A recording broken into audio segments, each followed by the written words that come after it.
Genesis chapter 6, verses 1 to 4 from the New American Standard Bible. Now, it came about when mankind began to multiply on the face of the land, and daughters were born to them, that the sons of God, angels, saw the daughters of men, women, were beautiful, and they took wife for themselves, whomever they chose. Verse 3, then the Lord said, my spirit will not remain with man forever, because he is also flesh.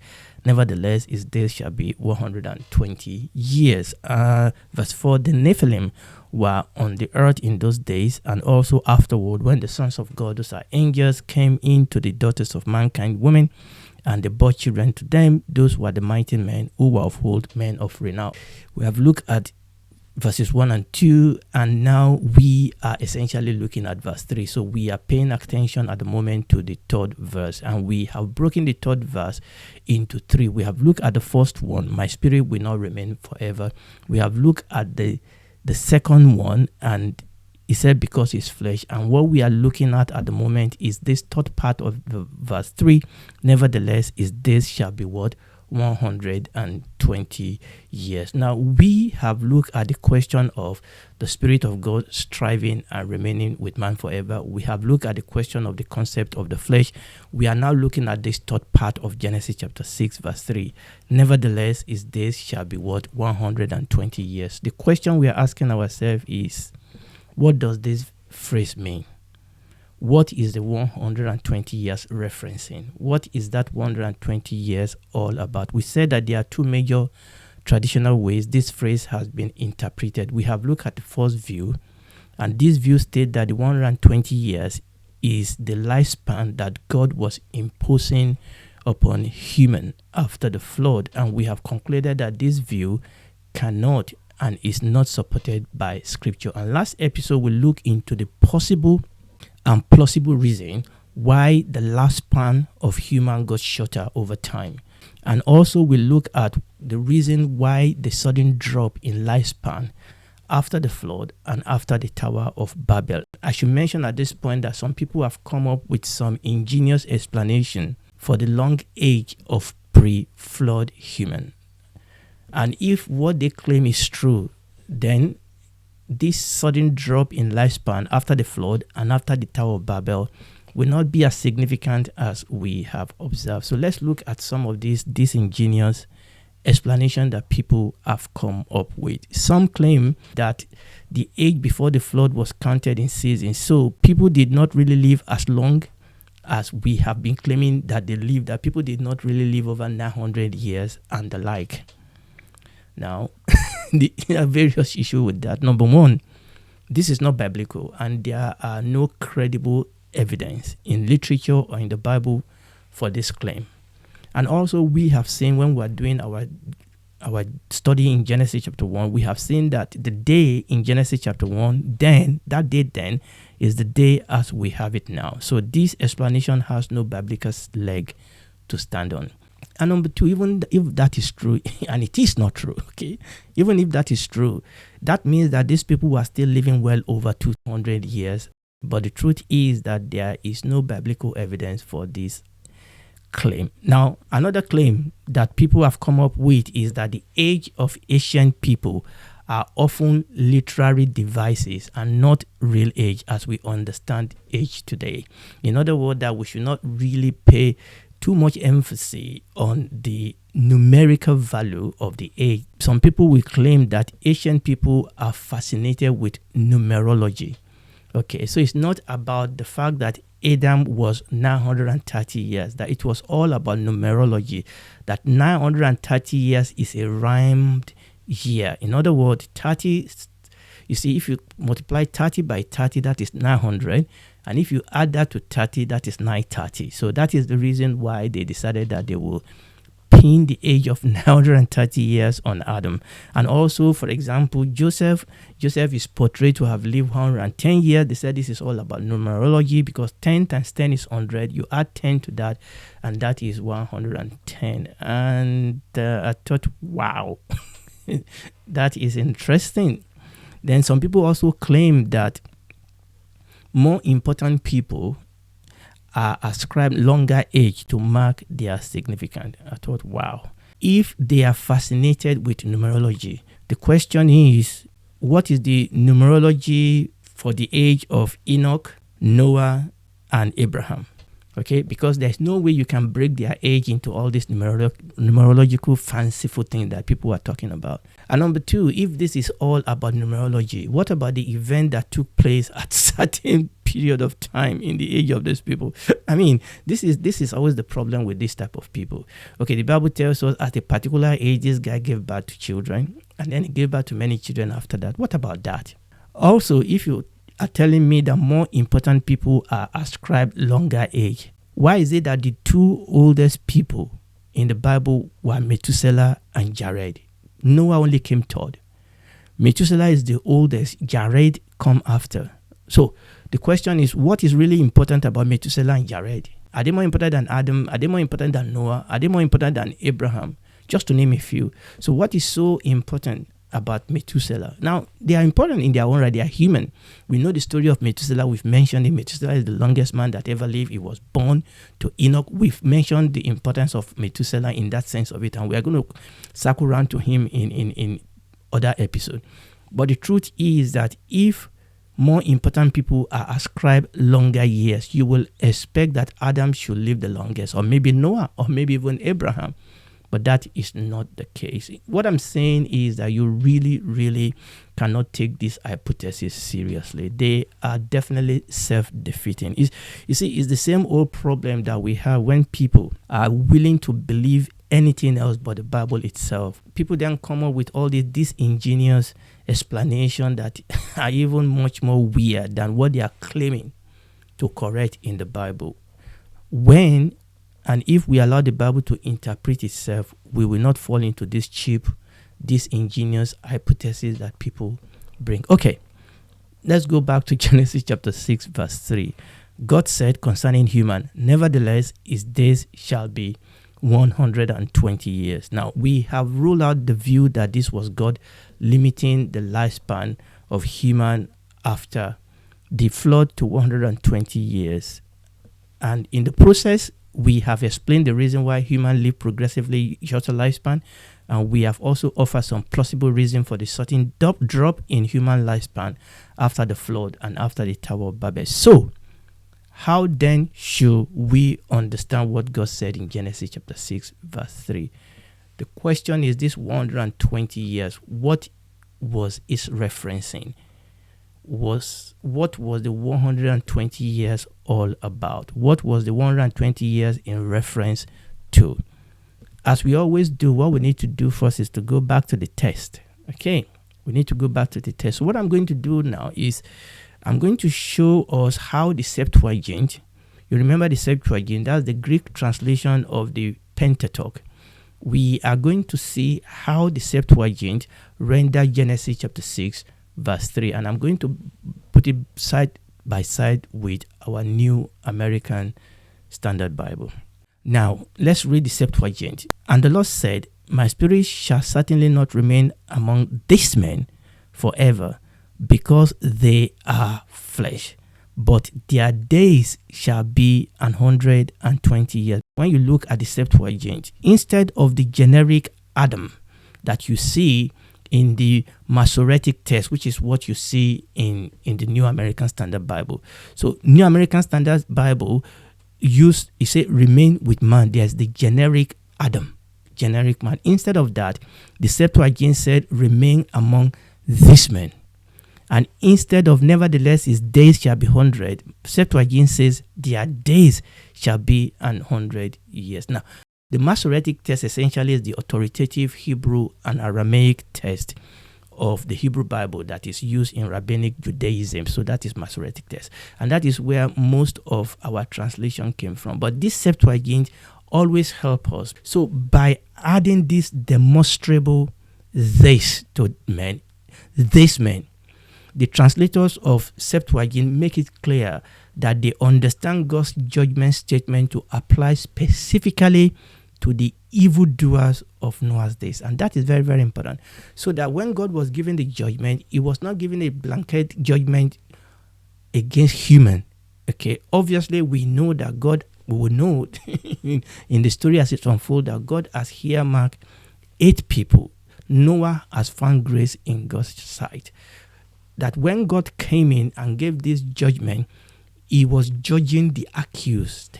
He was judging the accused. He was judging the criminal. This judgment was specifically directed to these people, their days. Okay? So the sense is that God here was not enforcing a change in human longevity. What we are witnessing here is a countdown. It is God's judgment upon this evil and wicked antediluvian generation. This generation just before the flood. This was God judging their wickedness. This was God judging their evil.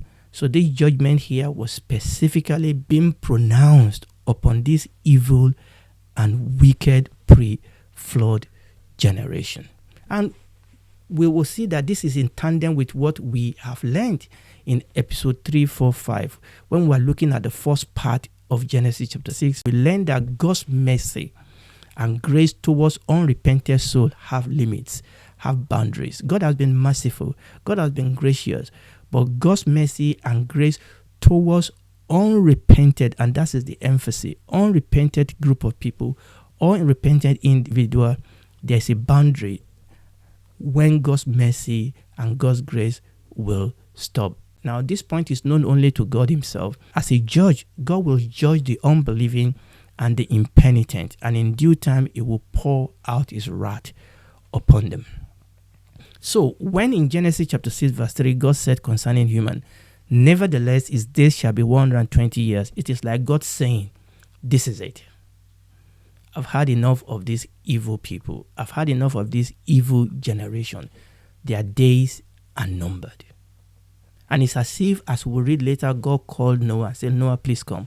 I have a job for you. So that is what this 120 is referencing. So the next question is then, how do we count the 120 years? The end point will be the flood, because it is that event that will end the days or the life of these people, this evil and wicked antediluvian generation.